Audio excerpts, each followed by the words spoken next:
Olá a todos, aqui é o professor Cláudio e hoje eu vou dedicar alguns minutos para tecer alguns comentários acerca de um filme que entrou em cartaz, que foi lançado no ano de 2004. É um épico de nosso tempo, um épico da história mais recente do cinema, e eu me refiro ao filme Alexandre, de um dos grandes cineastas de nosso tempo e, por que não dizer, da história do cinema, o americano Oliver Stone.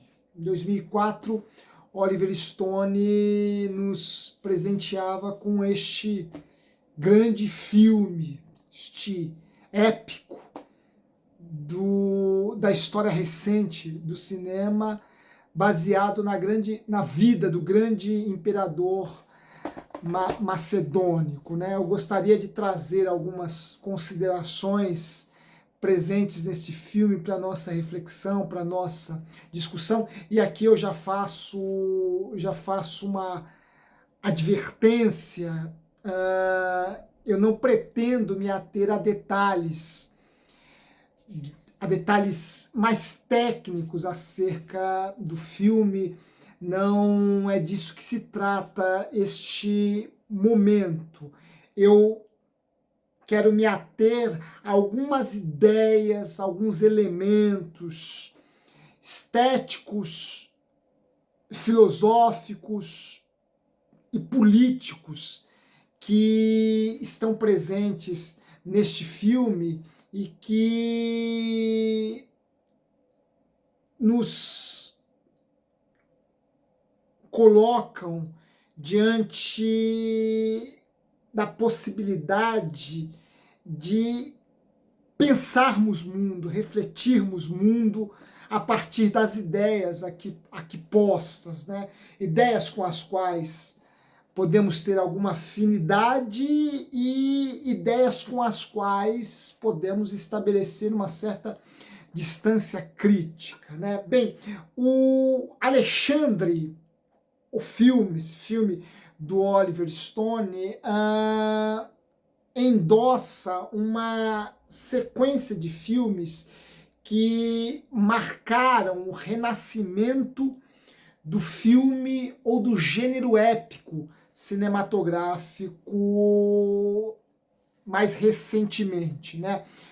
Ao lado de outros filmes, como O Gladiador, do Ridley Scott, que é de 2000, que foi lançado, em 2000, e Troia, se eu não estiver enganado, de 2006, me parece.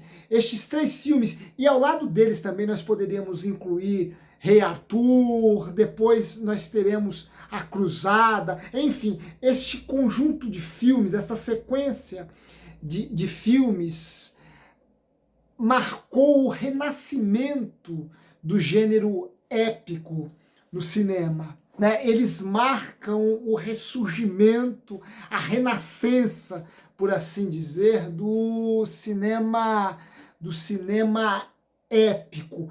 Este gênero que morreu, que praticamente deixou de existir em 1963, em 1964, com Cleópatra. Cleópatra foi o último grande épico cinematográfico a entrar em cartaz, e o que nós vimos aí a partir daí foi praticamente o fim deste gênero cinematográfico, né? Vejam,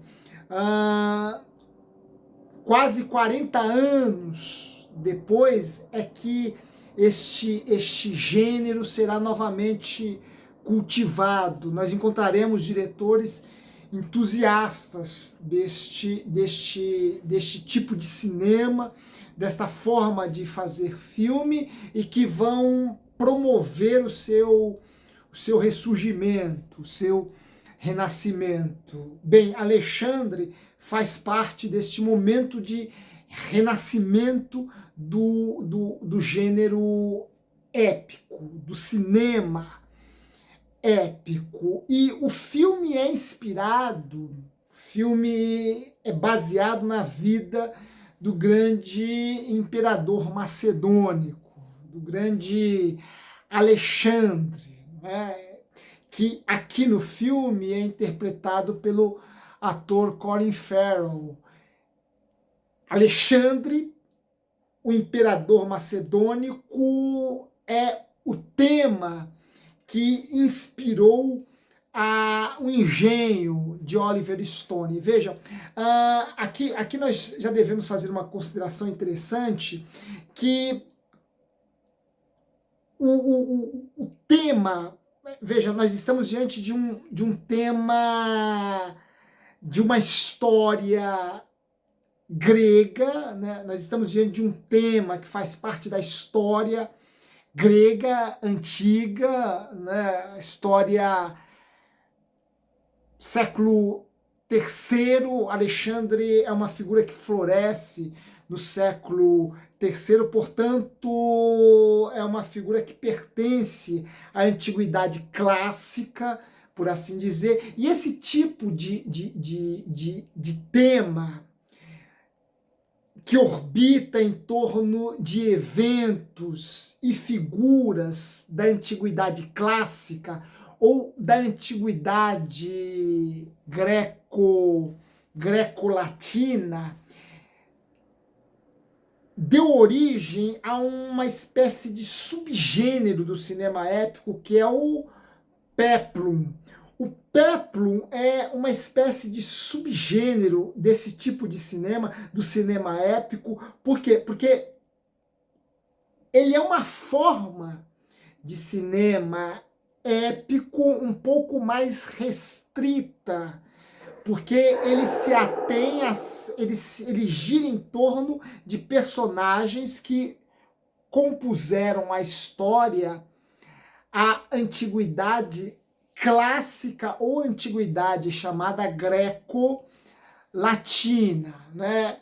Filmes que abordam personagens e eventos deste período são ou pertencem ao peplum, a este subgênero do cinema épico, né? O cinema épico propriamente dito, ele vai contemplar outros temas, outros contextos históricos, outras plagas, por exemplo, Os Dez Mandamentos, que é um filme, se eu não estiver enganado, é um filme da década de 50, estrelado pelo Charlton Heston, e é um épico. Entretanto, o seu tema, a sua personagem é uma personagem bíblica, Moisés. O seu tema é um tema bíblico, não é um tema que pertence à antiguidade clássica ou à antiguidade greco-latina. Alexandre, sim, esta é uma personagem que vai pertencer a esta tradição mais clássica, por assim dizer, essa tradição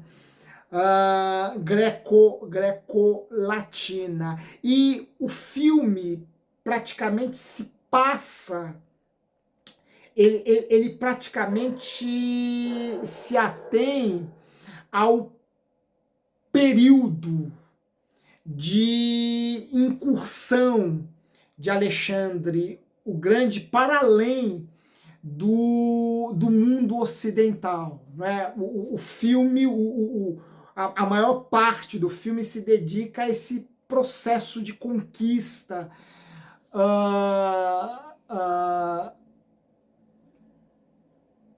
conquista universal, por assim dizer, empreendido por Alexandre o Grande, né? O filme não se dedica a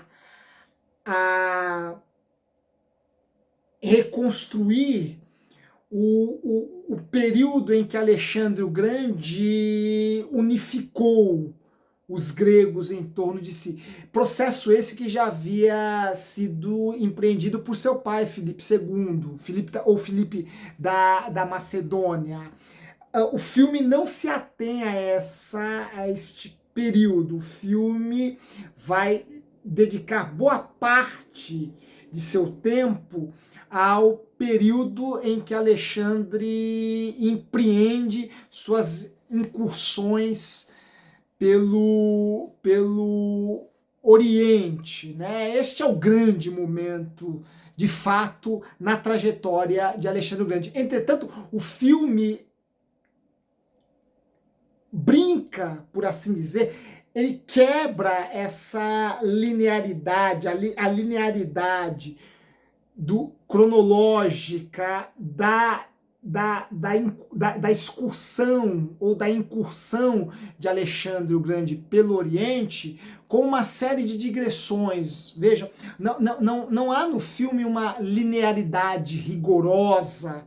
Por quê? Porque a vida de Alexandre, as conquistas de Alexandre o Grande no Oriente são intercaladas por uma série de digressões que se reportam a períodos que vão desde a infância de Alexandre, passando por sua adolescência e sua juventude. Há uma série de digressões ao longo do filme, e isso faz parte da estética stoniana, né, da estética do Oliver Stone. Oliver Stone que é um camarada, né, formado, que tem formação em arte, né? Quando se dedicou a dirigir um filme tratando de uma personagem da antiguidade greco-latina, Oliver Stone se sentiu extremamente à vontade, porque ele tem formação em literatura. Oliver Stone estudou literatura na Universidade de Yale, né? Então é um camarada que tem afinidade, que tem formação, tem uma certa formação clássica. Então aqui ele se dedicou a um tema que é um tema sobre o qual ele possui um certo domínio, né? E um tema também, e um gênero, por assim dizer, né? Muito cultivado por esse diretor, né? Ele já havia feito um filme, um belo do filme, inspirado também na vida do Jim Morrison, vocalista do The Doors, né? Tem um filme belíssimo tratando a vida, versando sobre a vida do Jim Morrison, e nesse filme também ele usa esses processos de digressões, de quebra de linearidade, essas idas e voltas, né? O Oliver Stone também se dedicou à cinebiografia, fazendo um filme sobre o John Kennedy, né? JFK, JFK, né? Então esse tipo de cinebiografia é um tipo de cinema, um gênero cinematográfico que o Oliver Stone gosta bastante, né? E aqui ele se dedicou a essa personagem que é mostrada em certos relances, em certas digressões, nas mais diversas fases da sua vida, né? O filme parece que vai adotar uma sequência linear, porque ele já inicia, né, nos apresentando um Alexandre ainda menino, uma criança, né, que é afagada por sua mãe, Olímpia, interpretada neste filme pela atriz Angelina Jolie, né, a bela Angelina Jolie, né, vai interpretar Olímpia, e é curioso que o filme apresenta um certo domínio que Olímpia, né, interpretada pela Angelina Jolie,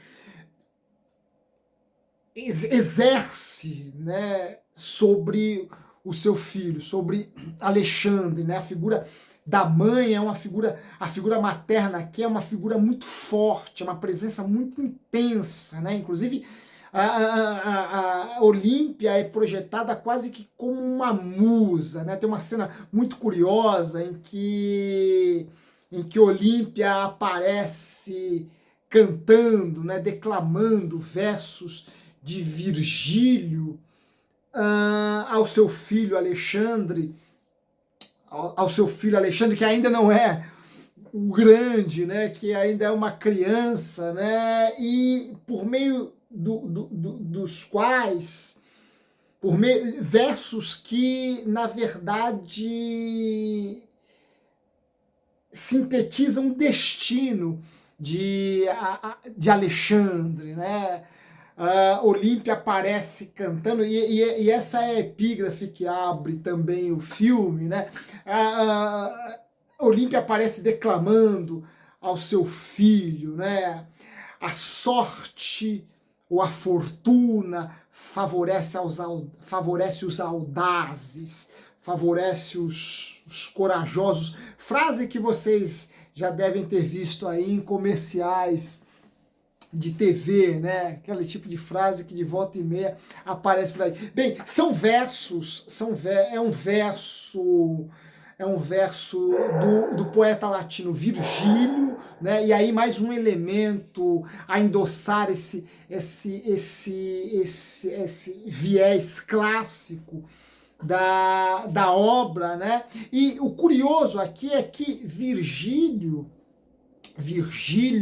é um poeta que viveu 2 séculos depois de Alexandre. A Eneida, sua maior obra, foi escrita no primeiro século antes de Cristo, né? A Eneida é uma obra do primeiro século antes de Cristo, portanto 2 séculos após a morte de Alexandre. E vejam como o Oliver Stone não tem essa preocupação com o rigor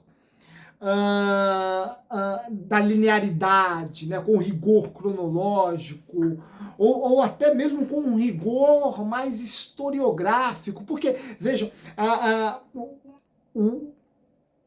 nós estamos diante de um filme, portanto, nós estamos diante de uma linguagem artística, né? E a linguagem artística, e para mim, faço esta profissão amparado em grandes pensadores do cinema, né? Ora, o cinema é uma linguagem estética, o cinema é uma linguagem, e é uma linguagem com L maiúsculo, não é uma sublinguagem como alguns chegaram a postular. O cinema é uma linguagem artística, o cinema é uma linguagem estética, e por ser uma linguagem artística, o cinema não deve nada aos rigores da história ou da ciência.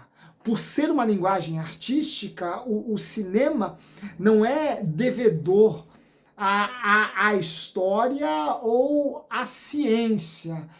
Portanto, o artista, o diretor, o homem de cinema, pode se dar a liberdade de romper com os rigores científicos ou historiográficos, porque ele pensa essas coisas, ele pensa o passado a partir de um outro domínio, que é o domínio da arte, que é o domínio da linguagem cinematográfica.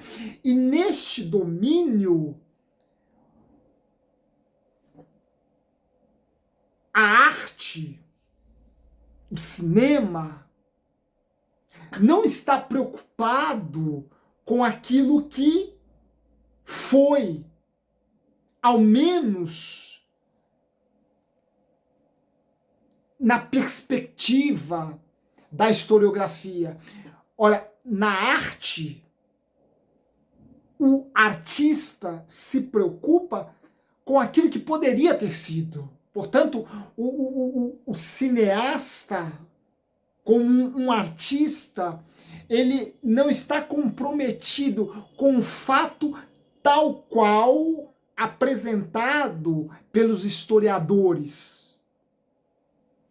Ora, o artista, ele se deixa ser levado por aquelas lacunas ou por aquelas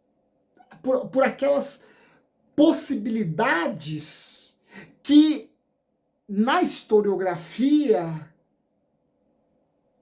podem ser consideradas meras incógnitas ou até mesmo produto da imaginação. Ora, a arte busca centrar sua discussão também e principalmente naquilo que é possível. Portanto, o terreno da arte é o terreno das possibilidades. Ora, as coisas não se deram assim, segundo a história. Entretanto, é possível que elas tenham se dado de outra forma. Portanto, o artista vai explorar aquilo que é possível e por não ser uma possibilidade aceita ou fixada pela tradição historiográfica, o cinema se ocupa do impossível, por assim dizer, né? Portanto, não é aquilo que foi, mas aquilo que poderia ter sido. E aquilo que poderia ter sido, embora remoto, se abre para uma hipótese de possibilidade, né? O cinema se ocupa com esse tipo de com esse terreno, né? Então não há uma preocupação e é claro que aqui o diretor Oliver Stone está se valendo de uma certa liberdade artística, de uma licença poética, por assim dizer. Ora, colocar nos lábios de Olímpia versos de um poeta que Olímpia sequer conheceria, porque nasceria 2 séculos após a sua morte. Isso é uma licença poética. Entretanto, isso em nada pequena a grandeza da obra, porque se trata de uma arte e não de uma obra historiográfica que está limitada aos rigores da técnica historiográfica, aos rigores do conhecimento científico. Ora, Olímpia, melhor dizendo, perdão, Olímpia é uma espécie de musa que já inspira em Alexandre qual seria o seu destino. E qual seria o seu destino? Seu destino seria o de encarnar a audácia, a ousadia e tornar possível aquilo que, aos olhos de seus contemporâneos, parecia sempre impossível. Os soldados de Alexandre vivem constantemente à sombra da morte. Tanto é que eles brincam entre si após uma longa batalha e a iminência de uma luta ferrenha, cuja vitória é impossível.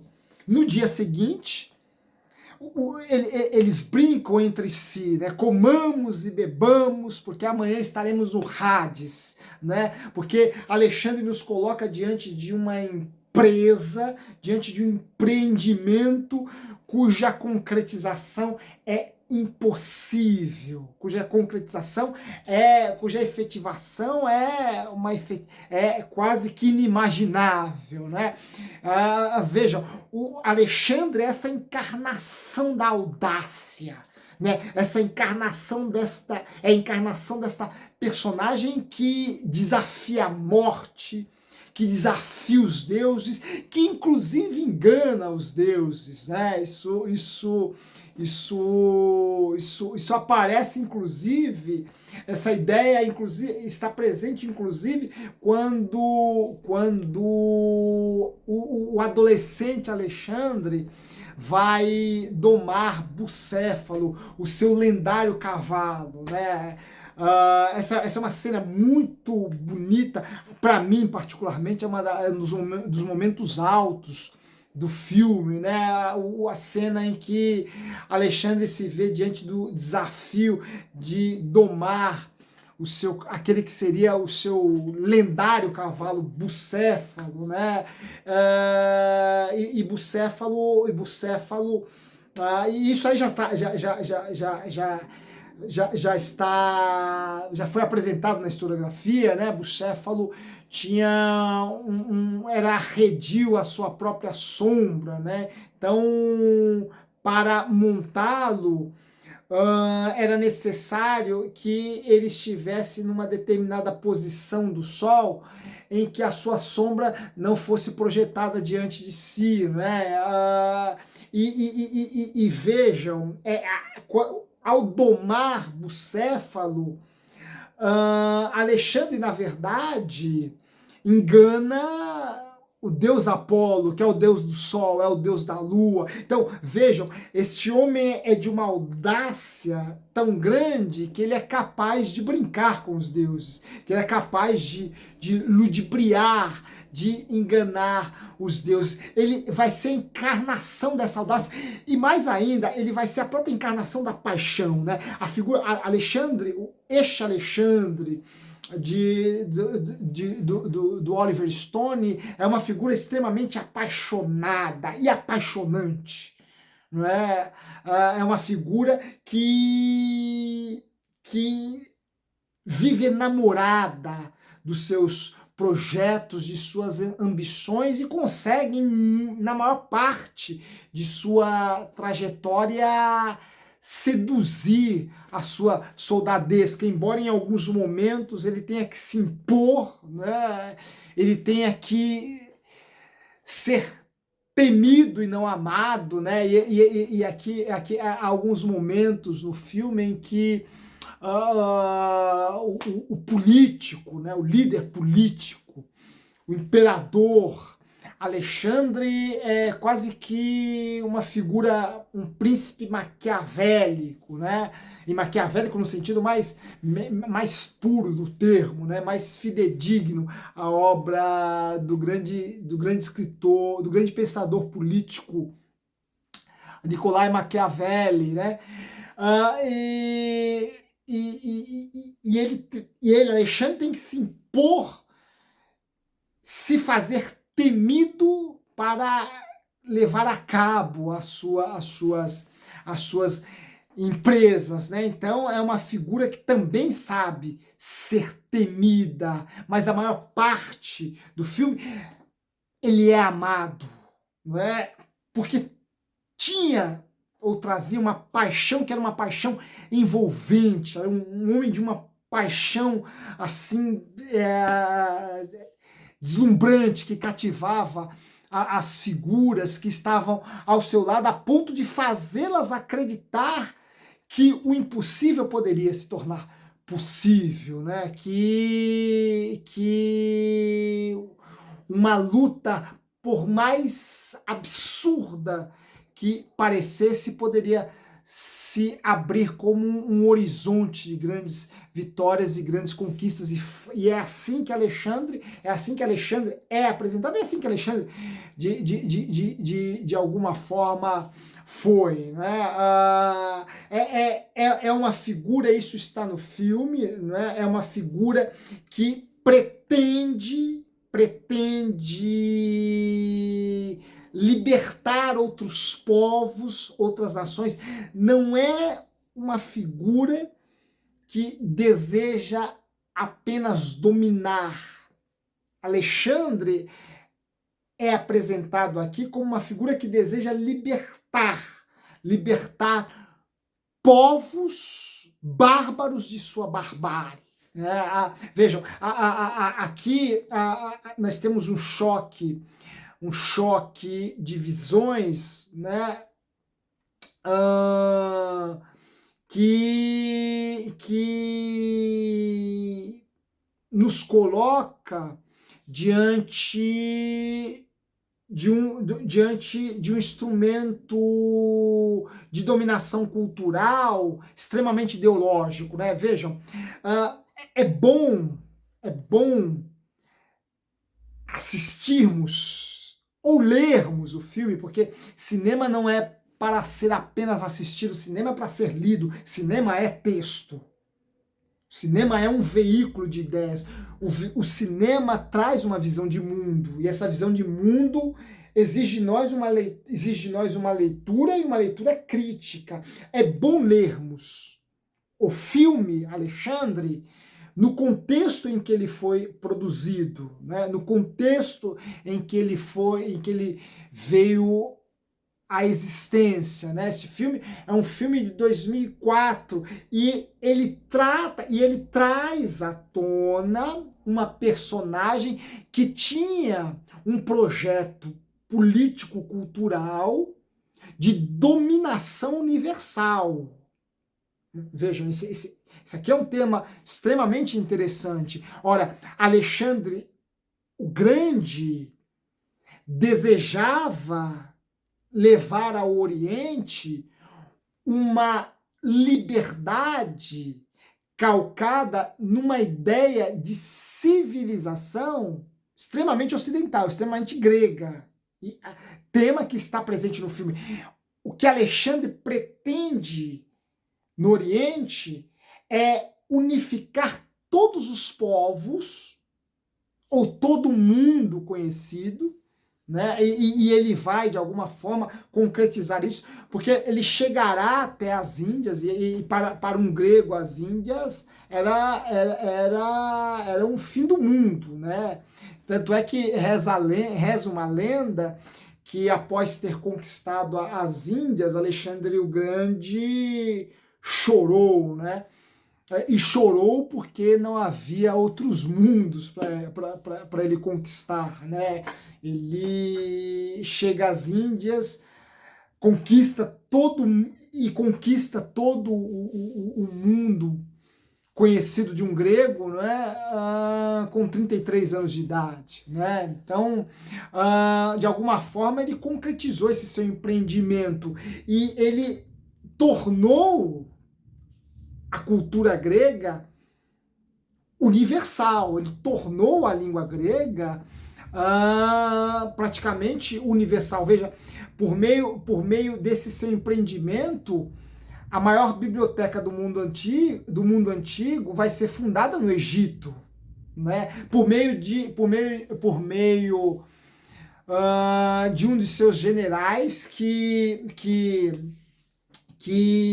herdará, né, a satrapia, por assim dizer, do Egito, Ptolomeu, que aparece no filme como um narrador, e aqui vejam, nós temos mais uma influência, nós temos mais um traço que identifica o caráter estético, a formação estética do Oliver Stone. O filme possui a figura de um narrador. O narrador é Ptolomeu, um dos generais de Alexandre o Grande, e que ficaria responsável pela satrapia, pelo domínio, pelo governo do Egito. Quando Alexandre o Grande morre, o mundo por ele conquistado, o mundo antigo é dividido em 4 partes, cada parte vai ficar sob domínio de um general, de uma dinastia, praticamente, né? Sendo que a dinastia dos Ptolomeus vão dominar a região do Egito, né? Aquela parte oriental onde fica o Egito. E Cleópatra, né? Nós falávamos dela agora há pouco, né? Cleópatra é uma descendente dos Ptolomeus, né? Ela vem dessa dinastia ptolomaica, né? E a figura de Ptolomeu está bastante presente no filme, porque ele vai ser o narrador, né? Oliver Stone introduz a figura do narrador nesse seu filme, porque ele é, repito, ele é um homem de formação literária, né? E o narrador aqui é interpretado pelo grande ator Anthony Hopkins, né? Que recentemente ganhou um Oscar de melhor ator no filme Meu Pai, né? Se eu não estiver enganado. Meu Pai. E quem interpreta, e é ele que interpreta Ptolomeu, que está ditando ao escriba Cadmo as memórias de Alexandre, sendo ele uma testemunha ocular, porque acompanhou passo a passo esse empreendimento de conquista universal de Alexandre o Grande, que, na perspectiva do Oliver Stone, e no contexto em que este filme entrou em cartaz, projeta-se como uma crítica à ideia de imperialismo estadunidense, americana, né? A ideia de globalização. Veja, daí a importância de nós vermos o filme dentro desse seu contexto, dentro do contexto no qual ele vem à existência. Porque, embora Oliver Stone estivesse trazendo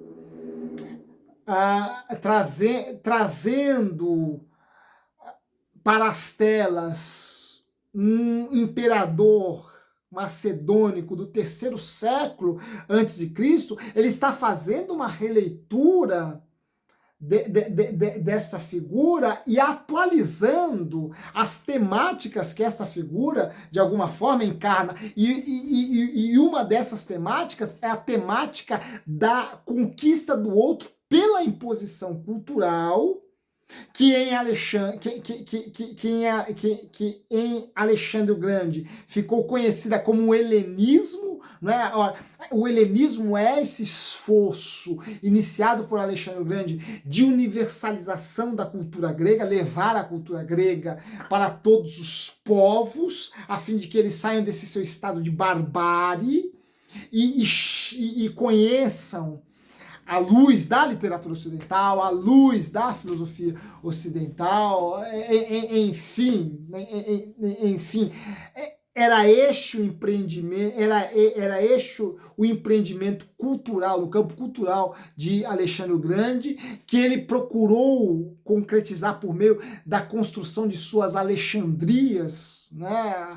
Alexandre vai construindo Alexandrias, né?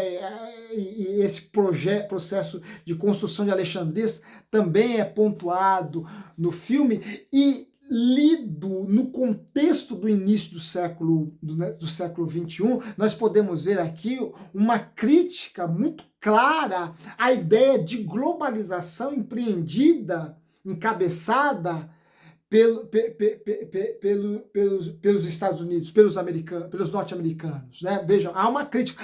Lembrando, tá? Oliver Stone é um diretor muito afeiçoado, com uma certa ideologia de esquerda, né? Ele é um diretor afeiçoado, né? Com esse segmento, com extrato ideológico mais de esquerda, nós podemos ver isso no filme. Veja, quando ele lança esse filme, nós estamos vivendo com o contexto da chamada guerra ao terror. Nós estamos vivendo o contexto do 11 de setembro de 2001. As duas torres gêmeas já haviam caído. Bush já havia declarado guerra ao Iraque, depois guerra ao Afeganistão. Havia a ideia de dominar o outro, a fim de que a paz universal fosse restabelecida. Algo que está presente neste filme, mas que com Oliver Stone não é lida a partir de uma ideia extremamente romântica ou alienada, para usarmos uma linguagem marxista, já que estamos falando de um diretor de esquerda, né? Pelo contrário, a ideia aqui é justamente fazer de Alexandre o Grande um objeto que mereça fazer de Alexandre o Grande uma espécie de novo imperador, e aqui nós podemos ver figuras como George W. Bush, figuras como o Tony Blair, primeiro-ministro inglês nesse período, que foi uma figura, que foi um entusiasta desta guerra ao terror, defendida por Bush, né? Então, na verdade, quando trouxe essa personagem de novo para a ribalta, né, para as luzes,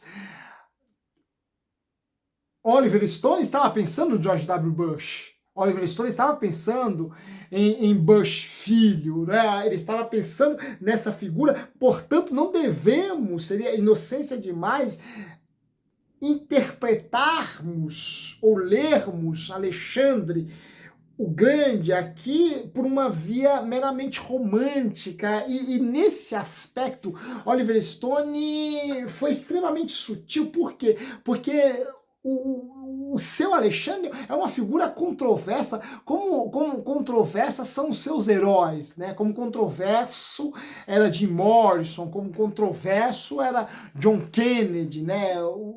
Figuras que o Stone transformou em filme, em cinebiografia, né? E por que Alexandre é controverso?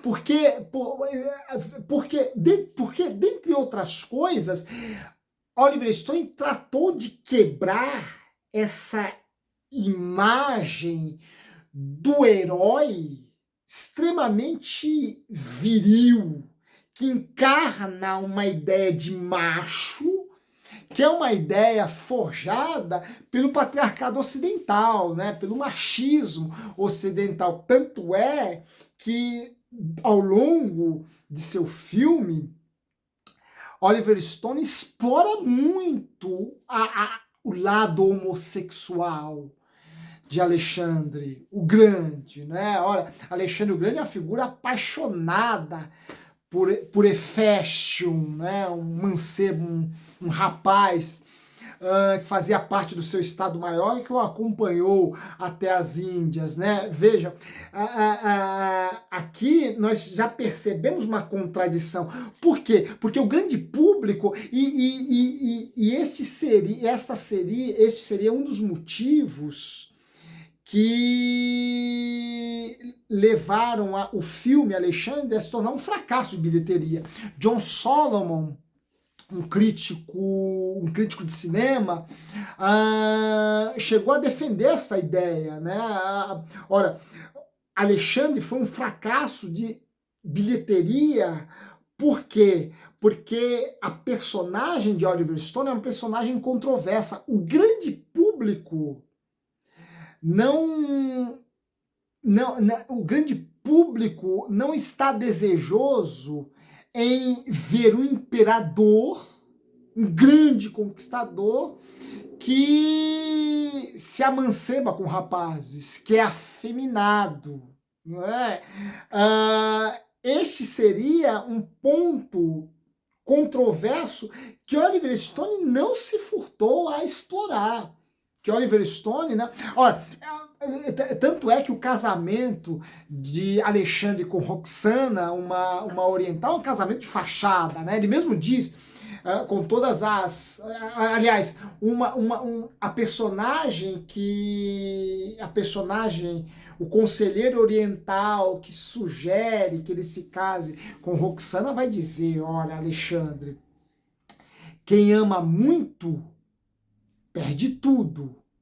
Agora, quem ama com ironia perdura, permanece. Ora, o casamento de Alexandre com Roxana é uma fachada, é um casamento de fachada, é um casamento, é um casamento de aparências, porque no fundo ele ama e fashion, ele ama rapazes. Ora, essa é uma figura, essa controvérsia, essa aparente contradição, aquilo que o grande público não esperava. Veja, este público que foi assistir Alexandre e se decepcionou, é o público que esperava um herói macedônico como o máximo do Ridley Scott, o Gladiador. Ali você tem uma figura heterossexual, uma figura que encarna essa coisa do macho alfa, né? Enfim, uma figura que encarna tudo isso.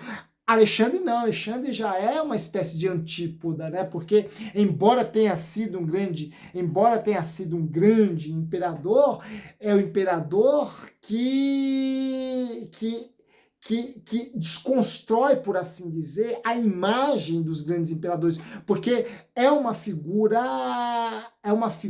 de orientação homossexual, não é? Ora, vejam quanto que o Oliver Stone é sutil em suas críticas e na desconstrução de uma leitura romântica dessa personagem. Ele não quer uma leitura romântica, ideal, uma leitura que caia, que se enquadre dentro dessa visão de mundo ocidental. Ele quer justamente uma figura contraditória, porque ele está fazendo críticas acerca de uma visão de mundo cujas contradições ele pretende demonstrar, né? Veja, inclusive em termos filosóficos, o próprio Aristóteles, que foi, de fato, professor de filosofia e de ciências de Alexandre o Grande, é apresentado aqui como uma figura extremamente ideologizada, uma figura que tem um olhar acerca do Oriente extremamente distorcido, extremamente ideológico, né? Olha, Aristóteles ensina a Alexandre que os orientais são bárbaros porque se guiam pelos sentidos. São povos sensuais, porque se deixam levar pelas paixões do corpo. E aqui ele não está contribuindo em nada com a construção do espírito de Alexandre, porque, repito, Alexandre é uma figura dominada pela paixão, é uma figura completamente... Ficamos nos perguntando onde está a racionalidade aristotélica, a racionalidade silogística, lógica, aristotélica na figura de Alexandre. Pelo contrário, Alexandre parece brincar com a filosofia rigorosa, lógica, silogística do seu grande preceptor, do seu grande mestre, Aristóteles. Quando ele chega na Babilônia e vê aquela beleza arquitetônica, ele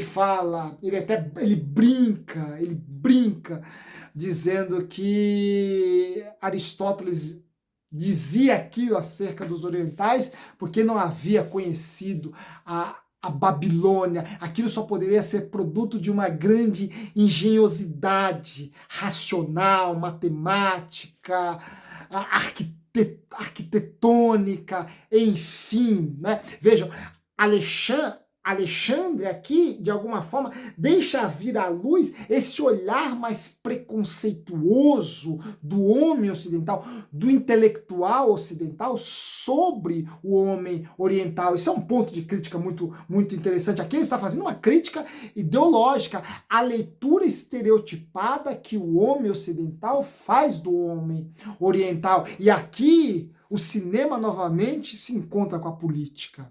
E aqui o cinema deve ser visto a partir do seu diálogo com a política.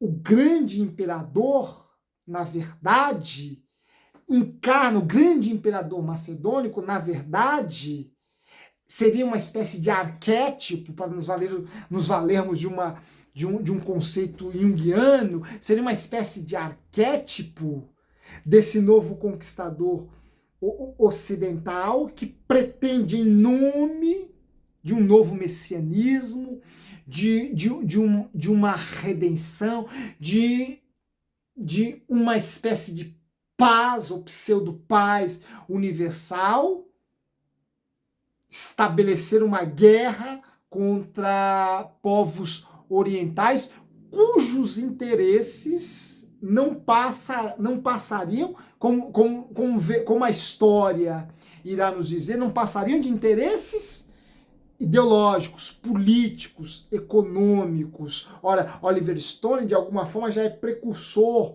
desta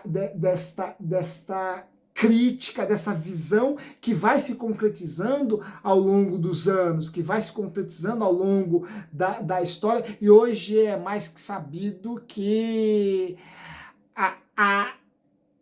o motivo que levou os americanos a travar uma guerra contra o Iraque não se manteve em pé, pois já sabemos, já estamos cansados de saber que não havia no Iraque armas de destruição, de armas nucleares, armas de destruição em massa, né? Não havia, não encontraram lá ogivas nucleares como apregoavam Bush e seus asseclas ocidentais. Esse é um tema, é nesse contexto em que o filme vem à luz, é nesse contexto que o filme é lançado, e é nesse contexto também que nós devemos lê-lo, mas nem por isso deixarmos de degustarmos de sua beleza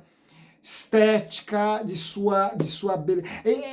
Por mais que nós não concordemos, de repente eu esteja falando alguém que tem uma orientação de direita, mas por mais que ideologicamente você não concorde com o ponto de vista do Oliver Stone, isso não te impede de encontrar aqui muitos temas que te permitirão refletir o mundo, te permitirão pensar as coisas, te permitirão ouvir o outro, te permitirão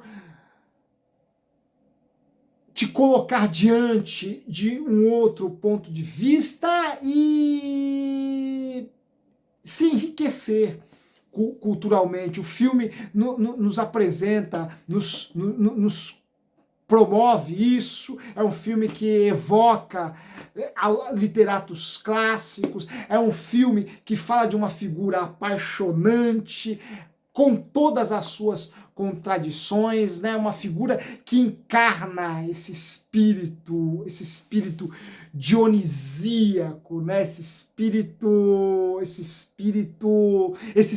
anti-aristotélico, por assim dizer, né? Porque para Aristóteles os orientais são bárbaros porque são homens dados aos excessos, né? Ora, esta filosofia reinterpretada, relida no século XXI, diante do advento do capitalismo, que foi um fenômeno, que é um fenômeno criado no Ocidente. Ora, certamente Aristóteles, se vivesse para ver isso, iria repensar muito essa sua ideia de barbárie oriental, de homem oriental dado ao sensualismo físico, que vive pelos excessos. Certamente Aristóteles iria repensar isso, porque o capitalismo ocidental tornou qualquer excesso oriental uma ingenuidade, uma brincadeira de criança, né? Ora, dizermos que os orientais são bárbaros porque se dão aos excessos, isso dito por um homem ocidental soa, para dizer o mínimo, como algo extremamente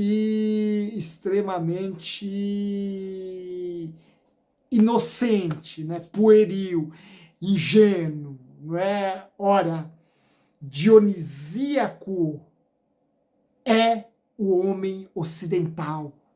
Isso está em Alexandre.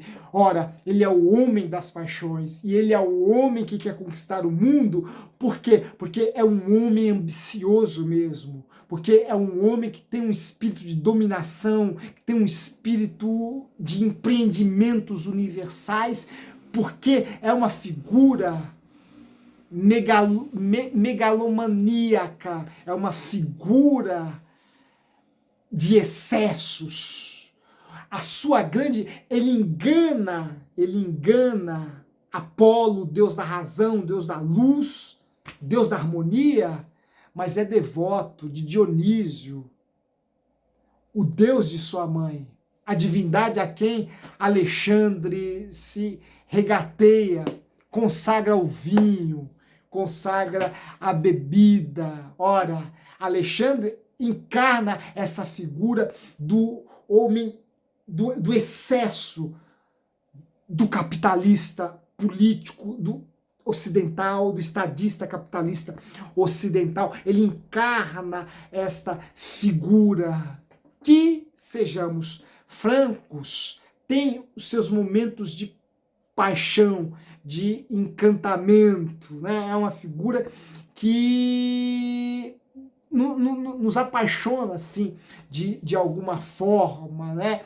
E nos apaixona porque, de alguma forma, nós ainda estamos muito ligados a essa figura do ideal, do herói quase que idealizado, quase que intangível, né? Quase que desencarnado. Ora, Alexandre quer se projetar como um Aquiles, ele quer se colocar no mesmo panteão onde estão um Aquiles, onde está um Aquiles, onde está um Heitor, onde está Enéas, de quem sua mãe declama versos, né? Ora, mas ele sabe que as consequências para tanto são pesadíssimas, né? Ele mesmo